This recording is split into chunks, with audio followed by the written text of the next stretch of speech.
Wow, that was some good harmony. I don't know what's going on back there, but it was good. Gentlemen, thank you so much for the beautiful music this morning. Thank you so much. I was looking at my puppy dog yesterday. I say puppy dog, she's about 5 years old.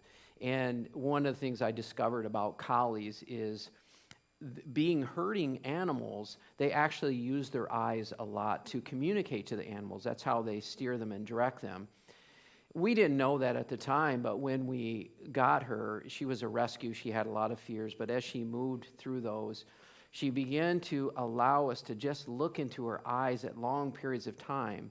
Now, I've had other dogs, and if you look into their eyes too long, they'll nip at you just to say, all right, that's enough, stop that, And it's kind of true for people too, right? It's very vulnerable to look into somebody's eyes and to see that heart behind them, that truth behind them. It's vulnerable.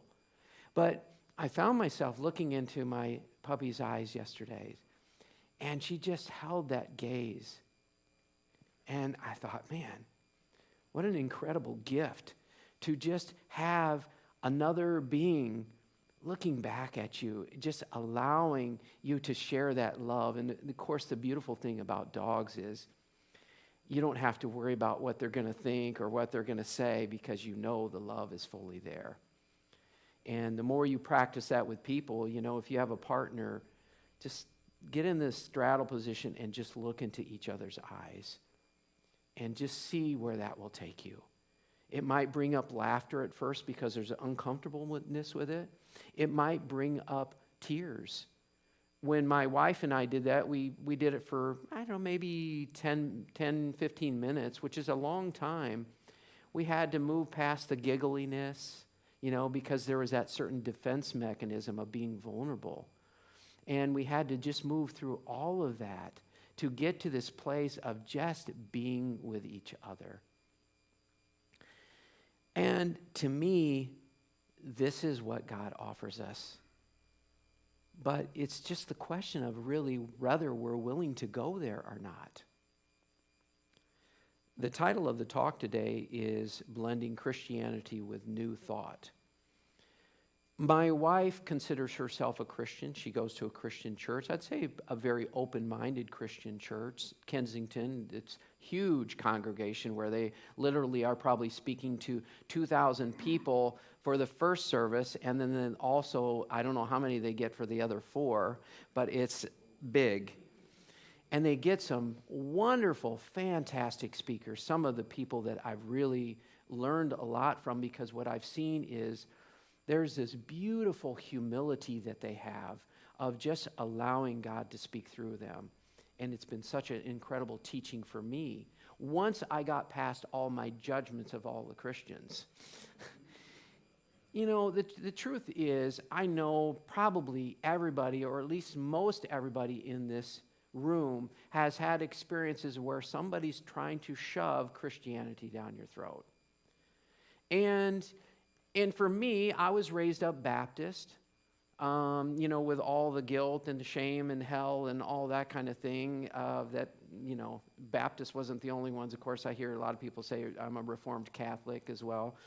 There was plenty to go around back then, but it really left me feeling disconnected from, really from religion initially, and then at some point in time with Jesus.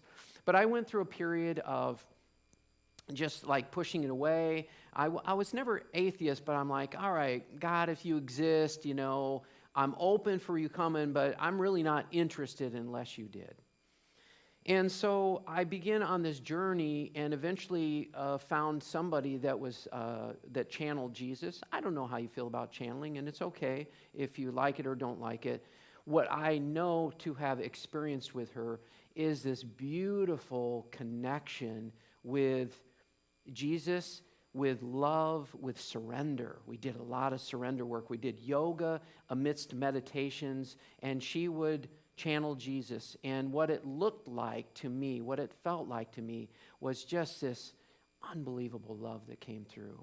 It was looking into the eyes of my puppy dog, And it was just so gorgeous and beautiful. And I used to watch as people would do this yoga, and it was called Shakti Yoga, and there was this beautiful surrendering that took place where literally people's bodies would begin to shake, and mine wasn't shaking.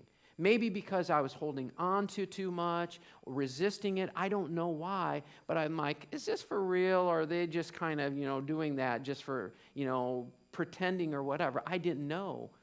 But then as I got more into it, I would find myself sleeping at night, and all of a sudden I would wake up and my body's like a fish, flopping on the bed there, and I'm like, I'm going to wake up my wife here, But anyhow, it was just really, really beautiful work.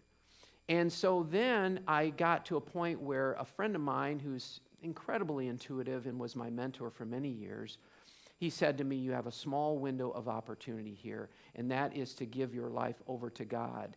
And I was really enjoying my path with Jesus. So he was challenging me, and he said, I'll be honest with you, your dad's on the other side. He wants you to go with Jesus. He said, I'm just offering this to you. Your guides are wanting you to go with God. Is this too much? Am I going out there too much? Because Unity is pretty open, so I don't want to go too crazy here. But in any case, so I made that choice. I made that choice to let go. But what happened in that process was I began to have some experiences of disconnect with Jesus. I began to have people tell me that, if you don't go with Jesus, then you're going to go to hell. And perhaps like many of you, being raised up Baptist, it took me probably 5 or 6 years to clear out this belief that I'm going to hell. There was a lot of fear there, and I was questioning, like, okay, if I go on this path that I really don't know anything about, am I going to end up going to hell? But there was something that called me. I got to explore this. I have to. Later on in the years, I read a book by Nick Bunick called In God's Truth. And it's similar to Conversations with God in some ways, where he was kind of this corporate executive. If I remember right, it's been a while. And he kind of channeled this information through with God coming through and speaking. And one of the things that he spoke about was hell. Back in the biblical days, there was a town called Gehenna. And the town of Gehenna is where they gathered up and they took all their trash to. And in the town of Gehenna, where the trash was at, they burned the trash. So what was being spoken of back in the biblical days was when somebody said, I hope you burn in Gehenna, there literally was this town of Gehenna that was later on interpreted as hell. And so, any case, having that conversation or this within myself and reading this book, it was just very freeing and affirming for that. And he had some very other interesting things in there, but it was one thing that I had to let go of, and this whole thing also about sinning. Many of you have heard this. Marianne Williamson, I first heard it from her over at what used to be the Church of Today in Warren, Michigan, Metro Detroit area. And she spoke of the word sinning, and she said sinning is when, back in the biblical days, when the archer would shoot at the target and he missed the mark. That was what sinning was. It was you missed the mark. From my perspective, so much of the teachings of Jesus have been distorted in so many ways. And I'm not even saying that with judgment. Honestly, everybody has to walk the path that they walk. I don't know why, I'm in here doing what I'm doing or what you're doing, but I do trust that everything is unfolding the way it needs to. Why people need to go through this fear of hell or whatever, I don't know. Why they need to try to convert people over to their way of thinking or Jesus is the only way, I don't know. But I do know that I had a lot of judgment about it, and it kept me at a distance from Jesus.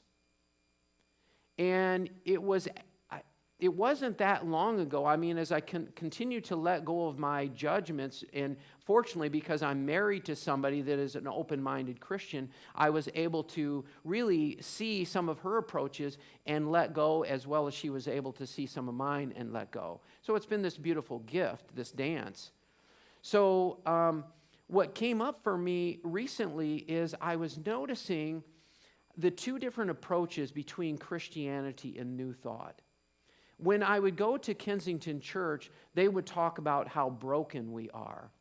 And I'd be like, come on, we're all broken. We're not all broken. We're whole. We're complete. We're created in the likeness and the image of God. How could we possibly be broken?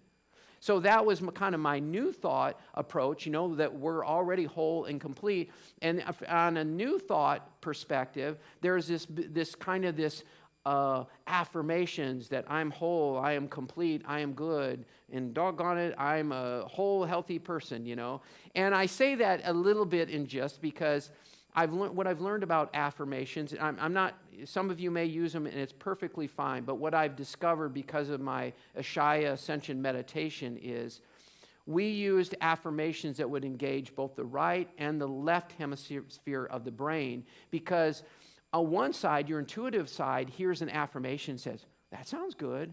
And then the other side, the logical side, says, that's bullshit. That's not true. That's so unless we engage both hemispheres of the brain, affirmations have a limited capacity in how they work. So the confirmations, excuse me just for a sec here. I got a little distracted there. Sorry for that. I was my fear popped up in my head like, oh, I hope I'm not offending somebody here. So I'll just acknowledge that. And so any case, we get into this point where we have judged so much because there's been so many things that have been thrown at us that our mind is saying we don't like. But what happened for me was when I started hearing about the brokenness on one approach and we're whole on the other approach, I realized, wow, you know what? There's some things about Christianity, particularly one of the ministers there that I absolutely love. He comes from such a place of humility. And I see that he speaks of the brokenness of who we are. Now, I want to address that because there's a good balance between both of these. Because the truth is, as a person, meaning that idea of who you think you are, all those opinions and beliefs that you've collected along the way, that person is broken. It's broken because we are in our heads and we are not in our hearts. And what I've seen a lot of times, what happens is many of us are building on a false foundation. Because what is a false foundation? A false foundation is when we're identifying with who we are, and ultimately we're not anybody, we're the stillness and the nothingness, but we're identifying with something about who we are so that we can try to build up our worth. But if you approach it to just say, you know what? The truth is, my person is broken. My person doesn't know what to do, which is really what the mind, being functioning from the mind, from the head, versus functioning from the heart. And so when I'm speaking of blending the two, I'm speaking about acknowledging this person that is not helping us because our mind has all these judgments, has all this blame, has all these things that are all rooted in fear. Because as A Course in Miracles says, there's only either fear or love. So the fear comes from the head. It comes from the brokenness of who we are. I've never had this talk before. And I have to tell you, I've been a little bit nervous because to speak of these things, it's not something we're used to. But for me, it's about bridging things together so that we can work together, because what I became aware of is I had this love for Jesus. I'm going to say I had this love for Jesus, and I pushed Jesus away. But then I started coming back to Jesus and had my own personal experiences, as some of you I'm sure have had as well. And I realized I wasn't willing to be called a Christian because I was afraid of being judged by others. Now, to be honest with you, I'm just a lover of God. That's what's true for me. I'm just a lover of God. But I also don't want to push away being what is a Christian. I just want to stay open for it. Wherever God wants me to go, Father, direct me. Wherever you want me to go. My teachers have been, Muji, who I listen to a lot on YouTube, Eckhart Tolle. My main teacher has been Maharishi Sadashiva Sham, which is an American who brought the Ashaya Ascension here. But they all spoke. Well, I don't know about Eckhart Tolle. I hear him speak of Jesus on occasion. But Muji and Sadashiva talk about Jesus being part of their divine lineage.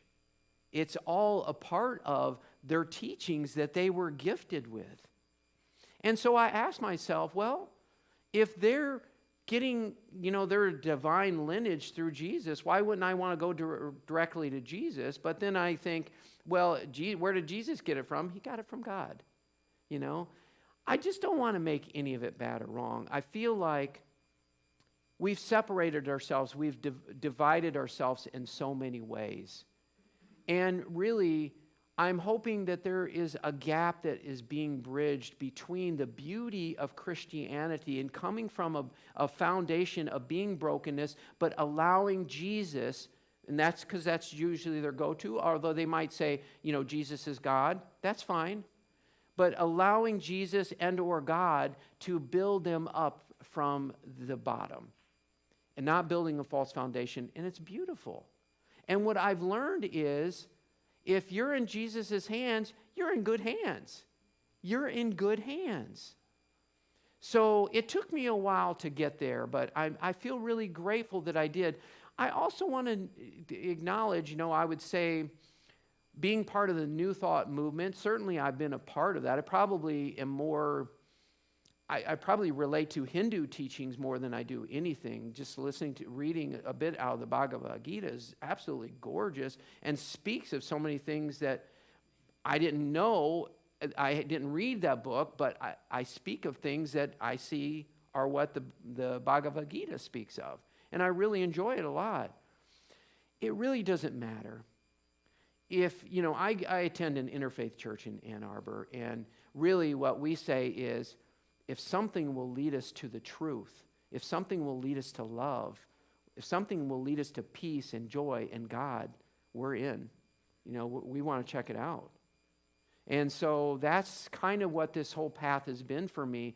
But I think the reason I felt like I really wanted to, I wanted to give it. I always do my best to get out of the way and say, God, what do you want me to speak about? But it's really been coming up for me because I think it's time for us to start bridging the gap in many ways. I did my first wedding the beginning of November, and to a friend of mine. I got ordained for him so I could marry him and his bride, and she was Native American. There was about 60 people at the wedding, and about maybe 35 or 40 of them were from her reservation that came to the wedding. And we set up this beautiful ceremony where they did the smudging, like actual Native Americans were doing the smudging, clearing out the energy. If you're not familiar with that, taking sage and clearing out the energy of people as they walked in, entered into the building. And I led a meditation, which I was really grateful they allowed me to do that for a wedding, just getting people in their hearts and just sharing the love, as these two beautiful people married themselves and married each other. And so afterwards, I was just talking, and we had this beautiful conversation of their path and how they did things, and they loved the meditation. And I just saw, hey, we're all in this together. We're all in this together, and if we can begin to let go of how things are supposed to look, we can all start, coming together. But one of the people there that had came, she was more, I'm going to say, a bit more of a fundamentalist Christian, and she said, she said something about if people would only believe in God, but there's so many people, and she really had judgments, and I could feel it was kind of about the New Thought movement. I didn't say that I was part of it or wasn't part of it. I just acknowledged her. I said, that's our homework. If we're in judgment of them, then that's our homework. And she said, you're right.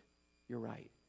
And I would say the same thing for some of us in here. It certainly has been true for me that any judgments we have about fundamentalists, conservative Republicans, or Democrats, or whatever you have judgment about, that's our homework. And we don't need to continue on with this divide. In fact, why is all of this happening? Why is there this division? Because God is giving us this experience, because there's something that we need to learn from it to move back into a place into our hearts. If we have judgment, there will be a fear behind the judgment. And God is simply saying, hey, I'm not picking on you. I'm just giving you this experience so that you can see that you have blame, you have judgment, and ultimately a fear. I'm bringing it to you because I want to help you to awaken to the truth of who you are. That's all. I'm here to help you awaken to the beautiful truth that you already are.